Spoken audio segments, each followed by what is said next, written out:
அஸ்ஸலாமு அலைக்கும். Hi friends, இன்றைக்கி நம்ம என்ன பார்க்க போகிறோம்னா வாழைப்பூ குழம்பு எப்படி வைக்கிறதுன்னு பார்ப்போம் வாங்க. இதுக்கு ஃபஸ்ட்டு நம்ம வாழைப்பூ எடுத்துக்கலாம். வாழைப்பூவை இந்த மாதிரி க்ளீன் பண்ணி எடுத்துக்கலாம்.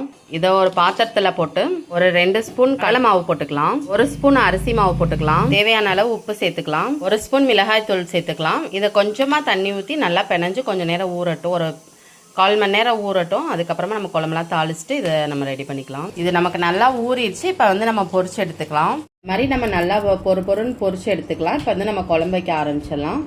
ஒரு பாத்திரத்தில் ஒரு 2 ஸ்பூன் நல்லெண்ணெய் ஊற்றிக்கலாம். எண்ணெய் காஞ்சதும் கொஞ்சமாக கடுகு பொரிஞ்சதும் வெந்தயம் சேர்த்துக்கலாம். ஒரு கைப்பிடி அளவு சின்ன வெங்காயம், ஒரு பச்சை மிளகாய் சேர்த்துக்கலாம். ஒரு கைப்பிடி அளவு கருவேப்பிலை சேர்த்துக்கலாம். மீடியம் சைஸ் தக்காளி 2 அதையும் சேர்த்துக்கலாம். இந்த மாதிரி கட் பண்ணி எல்லாத்தையும் சேர்த்து நல்லா வதக்கி விட்டுக்கலாம். நல்லா மைய வேகணும். தக்காளி கொஞ்சம் நேரம் இருக்கட்டும். நமக்கு நல்லா வதங்கிருச்சு. மஞ்சத்தூள் ஒரு 1/4 ஸ்பூன், மிளகாய்த்தூள் 1 ஸ்பூன், புளிக்குழம்பு மசாலா அது ஒரு 2 ஸ்பூன் சேர்த்துக்கலாம். குழம்புக்கு தேவையான அளவு உப்பு சேர்த்துக்கலாம். நல்லா பச்சை வாசனை போகிற அளவுக்கு வதக்கிக்கலாம். லெமன் சைஸ்க்கு புளி கரைசல் சேர்த்துருக்கேன்.